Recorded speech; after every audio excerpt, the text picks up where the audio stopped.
Hello అండి. Welcome to our channel prepare for government jobs. So మనము Indian హిస్టరీలో భాగంగా మనము వేద నాగరికత గురించి ఒక వీడియో చేసుకున్నాము. సో అందులో అయితే డీటెయిల్డ్గా వేద నాగరికత గురించి అన్ని డీటెయిల్స్ ఉన్నాయి. సో మీరు ఆ వీడియో చూసినట్టయితే ఈ నెక్స్ట్ వచ్చే 3 క్వెషన్స్‌ని ఈజీగా ఆన్సర్ చేయగలుగుతారు. ఒకవేళ చూడకపోతే దీన్ని ఒక టెస్ట్ లాగా తీసుకొని మీరు దీన్ని చేయలేకపోతే మీరు ఇమ్మీడియేట్‌గా ఆ వీడియోని చూసి ఇంపార్టెంట్ పాయింట్స్‌ని నోట్ డౌన్ చేసుకోండి. సో నేను మొత్తం 3 క్వెషన్స్తోనే ఈ వీడియో చేస్తున్నాను. చాలా సింపుల్‌గా పెడుతున్నాను. ఒకటి easiest question, next medium level question, next tough level question. So మీరు దీంట్లో చూసుకోండి ఎన్ని వరకు మీరు చేయగలుగుతారు అండ్ మీ నాలెడ్జ్‌ని టెస్ట్ చేసుకోండి. స్టిల్ మీకు ఆ వీడియో కావాలనుకుంటే నా ఛానల్‌లో ఇండియన్ హిస్టరీలో ఉంటుందండి. మీరెళ్లి చూడొచ్చు. కింద ఉన్న లింక్‌లో కూడా నేను ప్రొవైడ్ చేస్తాను నా channel details. So first simple question మనం చూసుకుందాం. వేదములు ఎన్ని? సో ఇది దాదాపుగా అందరికి తెలిసే ఉంటుందండి. చాలా straight forward simple question. So దీని ఆన్సర్ చూద్దాం మనము. ఆన్సర్ వచ్చేసి 4 అండి. ఏంటివి అవంటే ఋగ్వేదం, సామవేదం, యజుర్వేదం అండ్ అథర్వణ వేదం. సో ఇది one of the simplest, easiest question అండి. స్కూల్ కిడ్స్ కూడా చెప్పేస్తారు. So next medium level question చూద్దాము. నెక్స్ట్ మీడియం లెవెల్ క్వెషన్ వచ్చేసి తొలి ఆర్యుల జీవిత వ్యవస్థను తెలుసుకొనుటకు గల ఆధారాలు ఏంటి ఈ కింది వాటిలో? ఋగ్వేదమా, యజుర్వేదమా, సామవేదమా, అథర్వణ వేదమా? సో ఎగ్జామ్ పాయింట్ ఆఫ్ వ్యూలో ఇలాంటి క్వశ్చన్స్ వస్తాయి. ఏ వేదం దేని చెప్తుంది? మీకు తెలిసే ఉంటుంది. ఒకటేమో సాంగ్స్ గురించి చెప్తుంది. ఇంకొకటేమో వాళ్ళ జీవిత వ్యవస్థ గురించి చెప్తుంది. ఒకటి భూత పిశాచాల మంత్రంల గురించి చెప్తుంది. సో ఇలా డిఫరెంట్ ఒక్కొక్క వేదం ఒక్కొక్క దాని గురించి చెప్తుంది. సో ఇక్కడ క్వశ్చన్ ఏంటంటే తొలి ఆర్యుల జీవిత వ్యవస్థను తెలుసుకుంటాం గల ఆధారం ఏంటిది? ఏ వేదం తెలియజేస్తుంది? సో దీనికి ఆన్సర్ చూద్దామా అండి? మీరు ఒకసారి ట్రై చేసుకోండి. నేను ఆన్సర్ చెప్తున్నాను. సో ఆన్సర్ వచ్చేసి ఋగ్వేదం అండి. సో వేదంలో అతి ప్రాచీనమైనది ఋగ్వేదం. ఓకేనా? దీంట్లో మనకి ఇంపార్టెంట్ పాయింట్ ఏంటంటే తొలి వేదకాలపు రాజకీయ, సాంఘిక, ఆర్థిక, మత పరిస్థితులను తెలుసుకొనుటకు ముఖ్య ఆధారం ఋగ్వేదం. సో దీంట్లో నుంచి తీసుకున్నానండి. ఇది నేను ఆ రోజు లెసన్ చెప్పినప్పుడు క్లియర్‌గా మెన్షన్ చేశాను. ఏ వేదం దేని దేని గురించి చెప్తుంది అనేది. మీరు కరెక్ట్‌గా చూసేది ఉంటే ఇమ్మీడియేట్‌గా మీకు ఈ ఆన్సర్ స్ట్రైక్ అవుతుంది. సో ఒకవేళ చూడకపోతే మళ్ళీ ఈ వీడియోని చూసి ఇంపార్టెంట్ పాయింట్స్ నోట్ చేసుకోండి. ఓకేనా? అండ్ ఇంకా మిగతా 4 కామెంట్ కూడా చేయండి. ఒకవేళ మీకు తెలిసేది ఉంటే.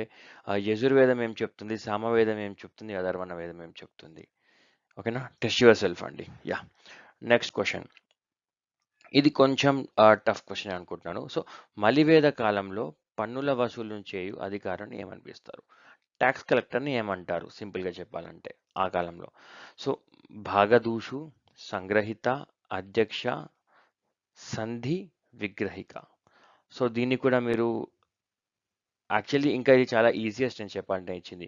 ఎగ్జామ్ పాయింట్ ఆఫ్ వ్యూలో ఇటన్నీ పోస్టులు ఇస్తారు. టాక్స్ కలెక్టర్ అంటే ఏంటి? సారీ, టాక్స్ కలెక్టర్ ఏంటి? సూపరింటెండెంట్, తర్వాత పోలీస్ ఆఫీసర్, తర్వాత సర్పంచ్ టైప్‌లో ఇలా ఇచ్చేసి అండ్ వాటిని ఏమంటారు? సంగ్రహిత, అధ్యక్ష, సంధి విగ్రహ ఇటు ఇచ్చి మ్యాచ్ ది ఫాలోయింగ్ చేయమంటారు. ఇక్కడ నేనైతే స్ట్రెయిట్‌గా అడిగాను. మలివేద కాలంలో పన్ను వసూలు చేయు అధికారిని ఏమని పిలుస్తారు? మీరు ట్రై చేయండి. మీకు తెలిస్తే డైరెక్ట్‌గా కామెంట్ చేయండి పాస్ చేసుకొని. నేను రివీల్ చేస్తున్నాను. సో ఆన్సర్ వచ్చేసి భగధుగా అండి.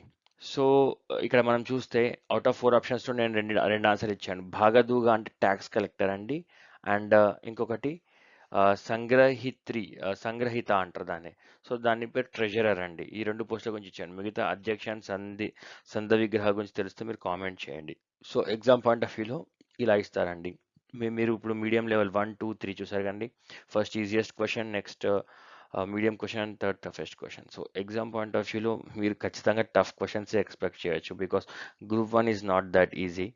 సో దట్ టూ ఇలా స్ట్రైట్ క్వెషన్స్ అయితే 100% ఇవ్వరండి. మీకు ఇస్తే ఎలా ఇస్తారో చెప్పాను కదా, మ్యాథ్స్ ది ఫాలోయింగ్ టైప్‌లో గానీ అండ్ లేదనంటే పై వాటిలో ఏది కరెక్ట్, ఏది రాంగ్ అని చెప్పేసి ఆ టైప్‌లో ఇస్తారు. సో మీకు ఒక ఒక టాపిక్‌ని తీసుకుంటే దాన్ని 100% 360 డిగ్రీస్ మొత్తం చుట్టూ ఏమేమి జరుగుతున్నాయి అండ్ వాటికి సంబంధించిన ఇన్ఫర్మేషన్ తెలుసుకుంటేనే మీరు ఎగ్జామ్ రాయగలుగుతారు. సో హోప్ ఈ వీడియో మీకు నచ్చి ఉంటుంది. ఇది ఎందుకంటే నేను లెసన్ తర్వాత నాకు ఇవాళనే ఐడియా వచ్చింది.